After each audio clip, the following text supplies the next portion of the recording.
नमस्कार, मैं शीतल शर्मा और आप देख रहे हैं हमारा खास कार्यक्रम बात भारत की, जिसमें आज हम फिर से बात करेंगे जम्मू कश्मीर के चुनाव को लेकर, यानी जश्न जमहूरियत किसकी हुकूमत।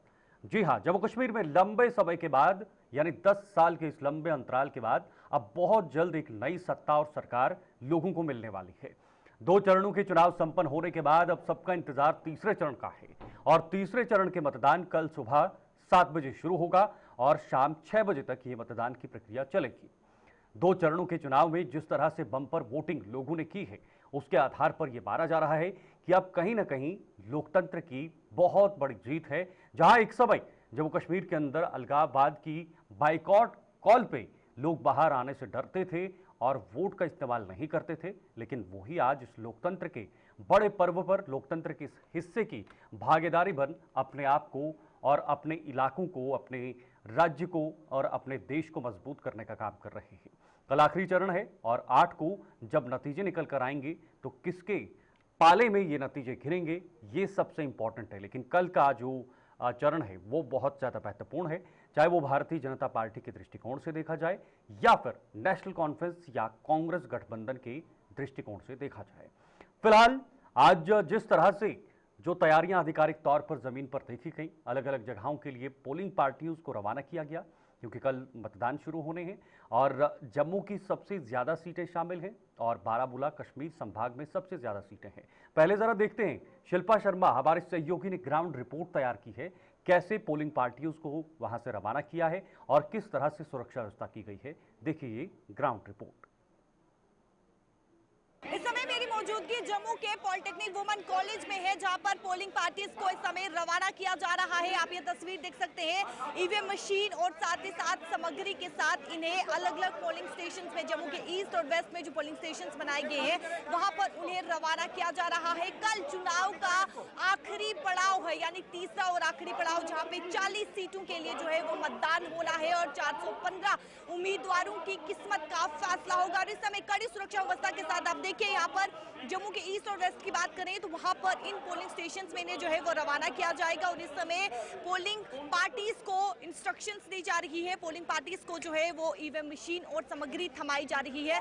ये तस्वीर आप देखिए, ईवीएम मशीन और सामग्री के साथ जो है वो इन्हें अलग अलग पोलिंग स्टेशंस में इस समय रवाना किया जा रहा है। जहां पर इनका पोलिंग बूथ है वहां पर उन्हें जो है वो रवाना किया जा रहा है और लगातार आप देखिए कि इस प्रकार से जो है वो कैंडिडेट इस तीसरे और आखिरी चुनाव के पड़ाव में जो है वो लगातार प्रचार करते हुए जो है वो नजर आए हैं और ताकत झोंकते हुए जो है वो नजर आए हैं। तस्वीर आप देख सकते हैं, कड़ी सुरक्षा व्यवस्था के बीच पोलिंग पार्टीज को इस समय रवाना किया जा रहा है। सुना है ये आपने जम्मू की ग्राउंड रिपोर्ट देखी, शिल्पा शर्मा की ग्राउंड रिपोर्ट, जहां पर उन्होंने दिखाया कि किस तरह से पोलिंग पार्टियों को आज आधिकारिक तौर पर रवाना किया है। लेकिन कश्मीर संभाग में बारामूला, जहां सबसे ज्यादा कैंडिडेट्स मैदान में हैं, वहां पर भी किस तरह से रूपरेखा तैयार की गई है और क्या दृश्य निकलकर सामने आए हैं, उस पर भी एक नजर डालते हैं। असेंबली इंतखाबात का जो तीसरा मरहला है, यानी कि कल जो है यहाँ पे वोट डाले जाएंगे। इसके चलते जो है तमाम तर इंतजाम यहाँ पे किए गए हैं। चाहे बारामूला के हवाले से बात करें, सरहदी कस्बा उड़ी, रफियाबाद, सोपोर या दीगर मुकामात पे, जहाँ पे हम इस वक्त मौजूद हैं, ये डिग्री कॉलेज खजवाग, जहाँ पे आप देख सकते हैं यहाँ पे ईवीएम मशीनों के साथ साथ दीगर अमले को जो है रवाना किया जाता है अलग अलग पोलिंग मराकज़ों पे, क्योंकि देखा जाए आज दिन भर जो है ये सिलसिला जो है ये जारी रहेगा। बाकायदा तौर पर यहाँ पे डिस्ट्रिक्ट एडमिनिस्ट्रेशन यानी कि आरओ की जानिब से जो है यहाँ पे फुली जो है इंतजाम किए गए हैं और खुसूसन यहाँ पे एसएसपी बारामूला या दीगर जो पुलिस का स्टाफ है वो यहाँ पे मौजूद है। और देख सकते हैं यहाँ पे काफ़ी तादाद में यहाँ पे ये जो मुलाजिम आए हैं, हालांकि इनको जो है यहाँ से रवाना किया जाता है अलग अलग पोलिंग मराकज़ों पे, क्योंकि यहाँ से ईवीएम मशीनें जो है वो ली जाती है। अब कल जो है बाकायदा तौर पर वोटिंग का सिलसिला जो है कल सुबह से जारी रहेगा। सुना है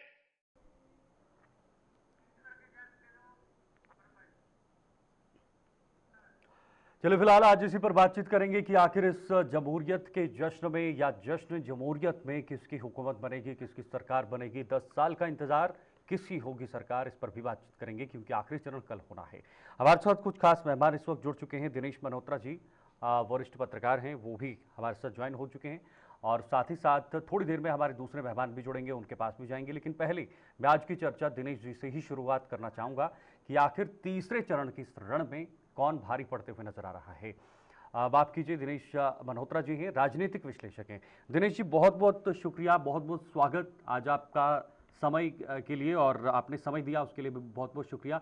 कल आखिरी चरण है और आखिरी चरण का रण कितना महत्वपूर्ण है पॉलिटिकल पार्टीज के लिए, लोकतंत्र के लिए, या जिस तरह से इलेक्शन कमीशन ऑफ इंडिया इस बार के चुनाव को एक बहुत बड़ी जीत बता रहा है क्योंकि मतदान का जो प्रतिशत है वो बड़ा है, बम्पर वोटिंग हो रही है, तो कल का जो रण है कितना महत्वपूर्ण है? शीतल जी, सबसे पहले तो बहुत बहुत शुक्रिया आपका। मेरी आवाज आपको आ रही है ना? शीतल जी, आपका बहुत बहुत शुक्रिया। कल मेरी आवाज आपको आ रही है? दिनेश जी आपकी आवाज नहीं आ रही है, आवाज दीजिए दिनेश जी की। जी जी बोलिए बोलिए। आवाज नहीं आ रही मेरी? बोलिए बोलिए। मेरी आवाज आ रही है? मेरी बोलिए आवाज बोलिए, आ रही है जी, आ रही है। देखिए शीतल जी, कल सबसे क्रूशियल फेस है। पहले फेस पे पहले आप देखिए, पहले 24 सीटों पे चुनाव हुए, दूसरे फेस में 26 सीटों पे चुनाव हुए। कल सबसे ज्यादा और सबसे इम्पोर्टेंट फेस है क्योंकि कल जम्मू संभाग की 24 सीटों पर चुनाव होना है। तो ये 24 से 24 सीटें हैं ये जम्मू संभाग की, ये बीजेपी और कांग्रेस के लिए क्रूशियल है। अगर बीजेपी इन सीट्स पे को मेंटेन करती है जो 2014 में उन्होंने यहाँ पे अपना डोमिनेंस बनाई थी, अगर डोमिनेंस मेंटेन रहती है बीजेपी की, अगर मेजॉरिटी ऑफ सीट, मेजॉरिटी का बीजेपी का चैलेंज, बीजेपी का मतलब टारगेट है कि सारी की सारी सीटें हमने 24 की 24 सीट जीतनी है। अगर बीजेपी 24 की 24 सीटें जीत जाती है तो बीजेपी एक किंग मेकर की भूमिका में आ जाएगी, बीजेपी किंग भी बन सकती है। दूसरी तरफ कांग्रेस की बात करें तो कांग्रेस ने 2014 में ये सभी सीटें हारी थी। तो अगर कांग्रेस इन सीटों में से कुछ सीटें लेती है, 5-7 सीटें लेती है, तो सारी इक्वेशन चेंज हो जाएगी। मुझे लगता है कि कांग्रेस और बीजेपी के लिए ये फेस बड़ा क्रूशियल है।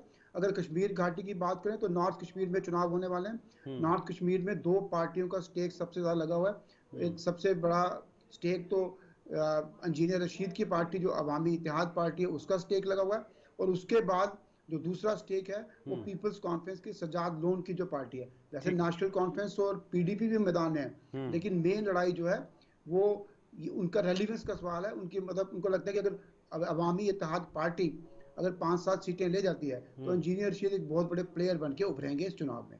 ठीक है दिनेश जी, मैं कुछ सीटों का नाम भी लेना चाहूंगा जहां पर बीजेपी पिछले 2 बार से जीत रही है, लेकिन हैट्रिक लगाने का मौका उन्हें मिल सकता है। शायद आप इन सीटों को बहुत करीब से देख रहे होंगे। जम्मू ईस्ट की एक ऐसी सीट है जहां पर 2 बार बीजेपी ने जीत हासिल की है। 2002 में कांग्रेस जीते थे और वहां पर योगेश साहनी ने जीत हासिल की थी 2002 में, लेकिन एक बार फिर से वो 2024 में मैदान में है और चुनाव लड़ रहे हैं।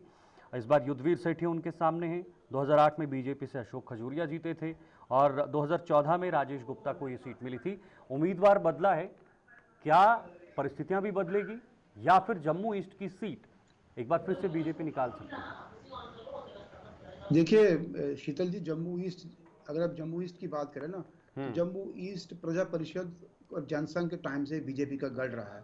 तो बीजेपी इसको यहाँ भी जिसको भी खड़ा करती है उसको सबसे प्लस पॉइंट होता है कि बीजेपी का एक मतलब मजबूत वोट है, वहां पे वोट बैंक है, वो वोट बैंक उस कैंडिडेट के साथ जुड़ता है।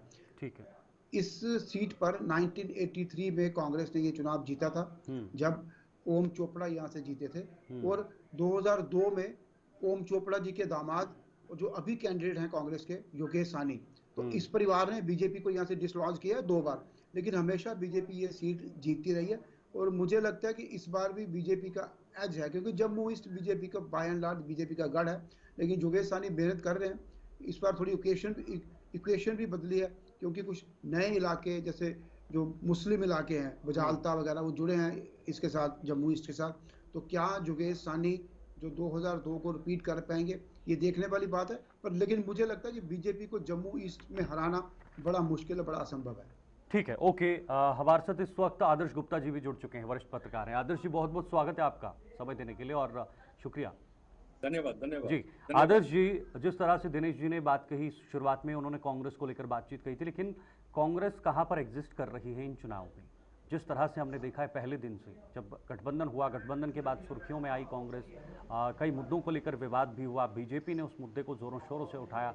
क्या वहां से कांग्रेस बैकफुट पर नजर आ रही थी इस खास तौर पर कैंपेनिंग में? उसके बाद उमर अब्दुल्ला का वो बयान।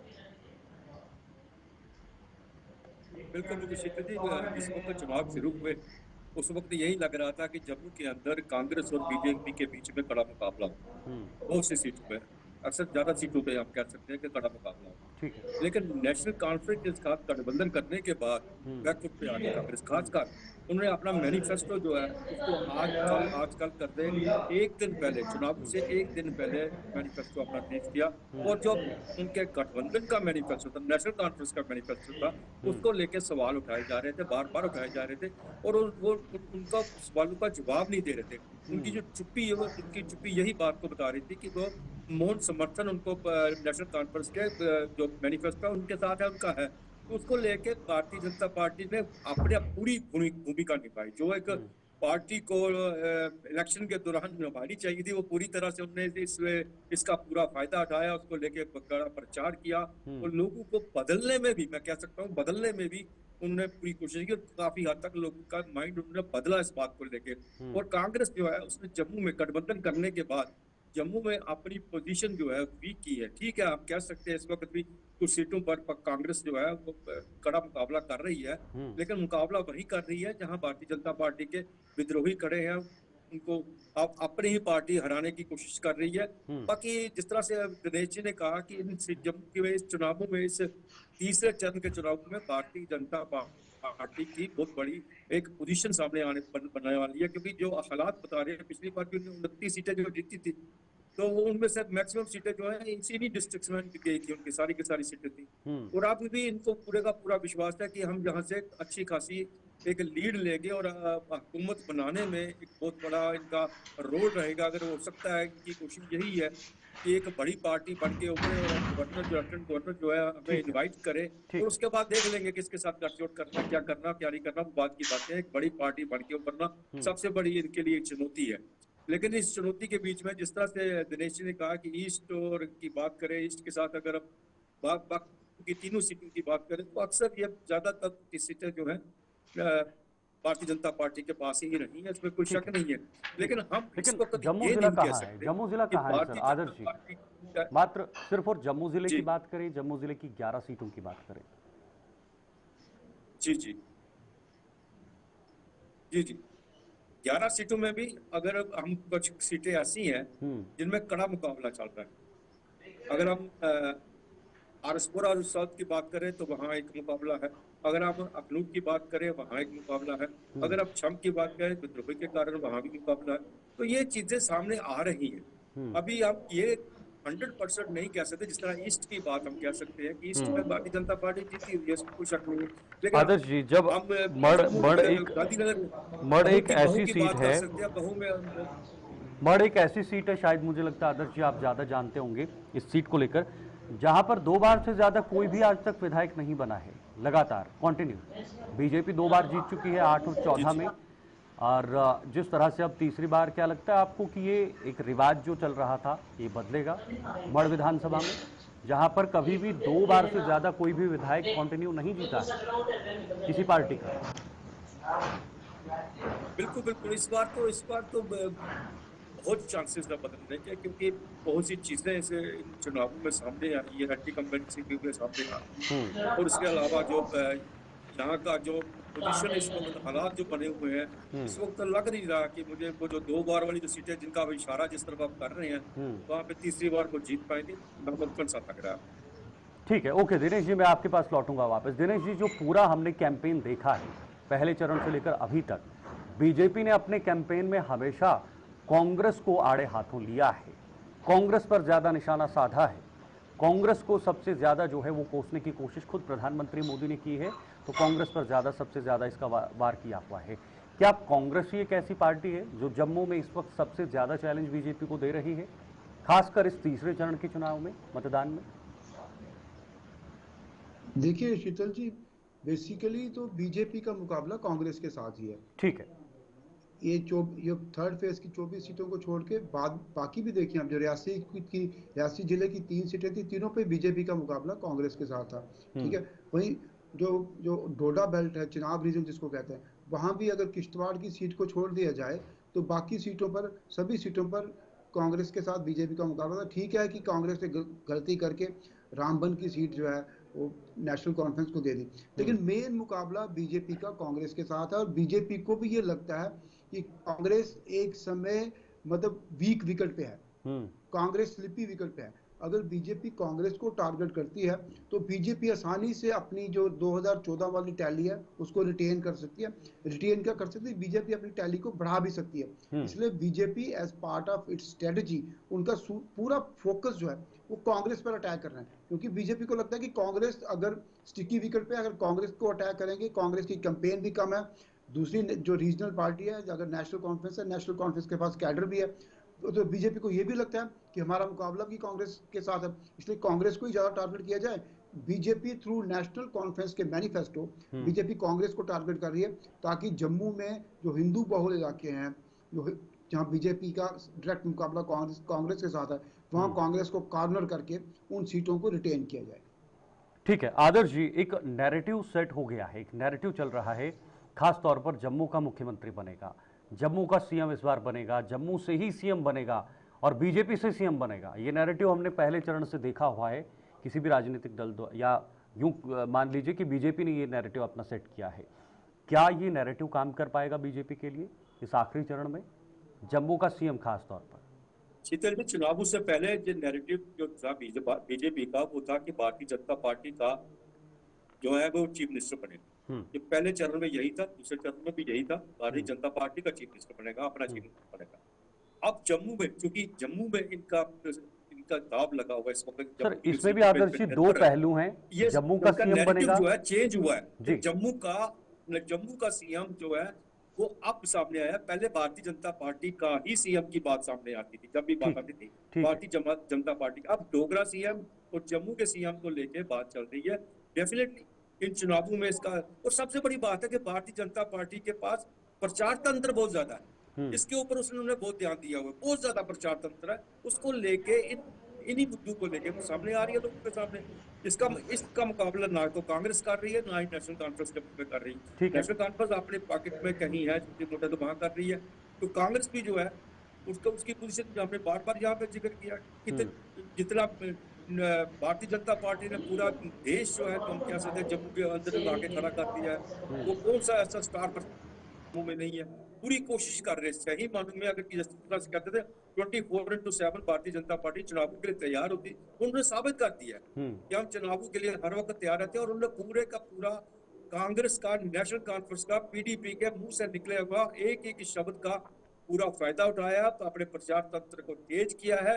और हर रोज प्रेस कॉन्फ्रेंस करके लोगों के बीच में जाके उन्होंने ये साबित करने की कोशिश की है। अब यही नैरेटिव को लेके बात कर रहे हैं कि जम्मू का सीएम बनाना है, हर वक्त यही चल रहा है, डोगरा सीएम बनेगा, जम्मू का सीएम बनेगा। डेफिनेटली ये जो नैरेटिव होगा इसका इनको फायदा मिलेगा। ठीक है दिनेश जी, जम्मू का सीएम बनेगा, डोगरा सीएम बनेगा, बीजेपी का सीएम बनेगा, ये तीन अलग अलग पहलू हैं, इसको कैसे आप देखते हैं? और थोड़ा सा मैं गणित समझना चाहूंगा, क्योंकि जब तक नहीं कश्मीर का गणित जम्मू के गणित से मिलेगा या जम्मू का गणित कश्मीर के गणित से जब मेल नहीं खाएगा, तो तब तक मुझे लगता है कि सरकार बनाना यहाँ मुश्किल है किसी भी पार्टी के लिए और किसी भी दल के लिए। अभी अभी जो कुछ लोग जेल से बाहर आए हैं, जिन्होंने प्रचार प्रसार करना शुरू कर लिया है, विपक्ष कह रहा है कि ये सरकार की एक चाल है, या यूं कहें तो उन्हीं को छोड़ा गया है, जानबूझकर छोड़ा गया है ताकि वो उनकी मदद ले सके आगे चुनाव में, या नंबर्स को जुड़ाने के लिए जब नतीजे निकलकर सामने आएंगे। कश्मीर की जो विचारधारा है या जो बीजेपी की विचारधारा है बिल्कुल विपरीत है, बिल्कुल विपरीत है। क्या आपको लगता है इनडायरेक्टली जो कहा जा रहा है कि इंडिपेंडेंट कैंडिडेट बीजेपी का सपोर्ट करेंगे, या जो इंजीनियर रशीद जैसा बड़ा नाम है वो बीजेपी को सपोर्ट करेगा, उन्हें कश्मीर के अंदर सफलता मिल पाएगी? एक कहावत है अंग्रेजी में, कहता है कि politics is a game of possibilities. जी, पॉलिटिक्स में कोई भी चीज इम्पॉसिबल नहीं होती है। ठीक है, तो देखिए आप पूरी बीजेपी की पूरी स्ट्रेटजी देखिए, पहले और दूसरे चुनाव में, पहले और दूसरे चरण में ये नहीं कहा गया कि डोगरा सीएम बनेगा, हिंदू सीएम बनेगा। जब तीसरे चरण का चुनाव शुरू हुआ, सारा जो बैटलफील्ड है वो जम्मू प्रोविंस में शिफ्ट हो गई। 24 की 24 हिंदू मेजॉरिटी सीटों पे सारी बैटलफील्ड शिफ्ट हो गई। तो बीजेपी ने नैरेटिव बना दिया कि हिंदू सीएम बनेगा, क्योंकि हिंदू वोट को कंसोलिडेट करना है। अब एक चीज देखिए ना कि 2014 में जब बीजेपी ने 25 सीटें ली थी तो बीजेपी ने डिप्टी सीएम बनाया था। अब बीजेपी ये थोड़ी कहे कि हम डिप्टी सीएम बनाएंगे, क्योंकि हर पार्टी क्लेम करती है हम आगे की, कि अब हमने 25 ली थी तो हमने डिप्टी सीएम बनाया था, अब आज में 40 दीजिए, 35 दीजिए, हम सीएम बनाएंगे। तो ये तो हर पार्टी क्लेम करती है। अब जैसे आपने कहा कि क्या होता है चुनाव के बाद, किस तरह का मैंडेट आता है, क्या स्ट्रक्चर्ड मैंडेट आता है, तो उसके बाद जो कश्मीर की जो कुछ स्मॉलर पार्टीज हैं जो इंडिपेंडेंट हैं वो जीत के आते हैं, तो क्या वो बीजेपी को सपोर्ट करते हैं कि नहीं करते, ये अभी बहुत जल्दी है कुछ कहना। लेकिन पॉलिटिक्स में कुछ भी हो सकता है। क्या 2014 के चुनाव से पहले कोई सोच सकता था कि पीडीपी और बीजेपी की सरकार बन सकती है? क्योंकि दोनों पार्टी, बीजेपी ने कश्मीर में ये नारा दिया था कि अगर पीडीपी ने कश्मीर में ये नारा दिया था 2014 में कि अगर बीजेपी को रोकना है तो हमें वोट दीजिए, तो बीजेपी की सारी कैंपेन बाप बेटा और बाप बेटी पे चली थी, लेकिन उसके बाद भी सरकार बन गई। इसलिए पॉलिटिक्स में कोई चीज इम्पॉसिबल नहीं है। किसका किसके साथ रिलेशन बन सकता है कुछ नहीं कह सकते। क्या मतलब इम्पॉसिबल, ये भी इम्पॉसिबल नहीं कि बीजेपी का चीफ मिनिस्टर ना बने, ये भी हो सकता है कि पहली बार इतिहास में जम्मू का चीफ मिनिस्टर बन जाए, हो सकता है। पॉलिटिक्स में कुछ भी हो सकता है। इसलिए अभी ये कहना कि ऐसा कुछ नहीं होगा, वैसा कुछ नहीं होगा, पॉलिटिक्स कहीं भी किसी तरफ भी जा सकती है, कोई भी पार्टी किसी के साथ भी अलायंस कर सकती है। इस तरह से दिनेश जी ने कहा कि ये पॉलिटिक्स है, ये गेम ऑफ नंबर्स है, जहां नंबर मिलेंगे तो वहीं पे सरकार बन सकती है, राजनीति का एक हिस्सा है। और ये मात्र जम्मू कश्मीर में नहीं बल्कि कई सारे ऐसे राज्यों में हमने देखा हुआ है। लेकिन दो अलग अलग विचारधाराएं, अगर उन विचारधाराओं के विपरीत आप सरकार बनाते हैं, 2014 में हमने देखा, लेकिन उसका नुकसान पीडीपी को उठाना पड़ रहा है। तो यहाँ पर जो अभी एक बातें चल रही हैं कि अगर इंजीनियर रशीद अच्छी खासी सीटें जीतते हैं तो हो सकता है बीजेपी उनका सपोर्ट करे या वो उनका सपोर्ट करें, विचारधारा के दृष्टिकोण से जो एक माइंड सेटअप लोगों के बीच बना होता है, जिसके नाम पर पूरी राजनीति घूमती है या जो घूम रही है अभी कि जम्मू का सीएम बनेगा, नैरेटिव एक जो चल रहा है, क्या भविष्य में उस पार्टी को नुकसान भी उठाना पड़ सकता है इन सब के बाद, या फिर लोग भूल जाते हैं ठीक है हो गया? शीतल,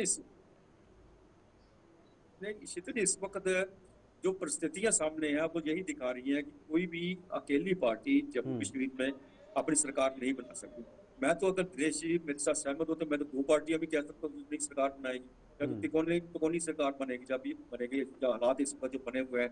बाकी रहा बात कौन सी पार्टी जो है, राजनीति में कोई पार्टी किसी के साथ ना कोई दोस्त होता है ना दुश्मन होता है, ना कोई परमानेंट दोस्त होता है ना परमानेंट दुश्मन होता है। तो कभी भी दोस्ती दुश्मनी बनती है, दोस्ती बनती है। बाकी रहा आपने इंजीनियर रशीद, मुझे नहीं लग रहा कि इंजीनियर रशीद जो है एक कोई ऐसी बड़ी ताकत बन के सामने उभरेगा। हाँ ठीक है, उन्होंने पार्लियामेंट का इलेक्शन जीता है, उमर अब्दुल्ला को हरा दिया कि उस वक्त वो जेल में थे, उस वक्त इमोशनल कार्ड खेला और जेल के अंदर थे।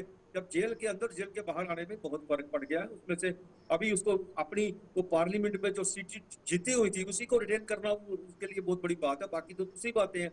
लेकिन कल किसी भी पार्टी के साथ, अगर पीडीपी के साथ मिलकर सरकार भारतीय जनता पार्टी बना सकती है तो कल ये भी कहा जा सकता है राज्य के हित के लिए, देश के हित के लिए आप किसी दूसरी पार्टी के साथ मिलकर भी बना सकते हैं जिनका आज विरोध कर रहे हैं। ये कोई बड़ी बात नहीं है। दिनेश जी ने बिल्कुल सही कहा, कोई परमानेंट दोस्त दुश्मन तो होता ही नहीं है, इसमें कुछ भी हो सकता है। ये तो हालात बताएंगे 8 तारीख के बाद कि जम्मू कश्मीर के अंदर किसकी सरकार बनेगी। लेकिन ये एक बात तो बिल्कुल सत्य है कि कोई भी सिंगल पार्टी इस वक्त जम्मू कश्मीर में सरकार नहीं बना सकती।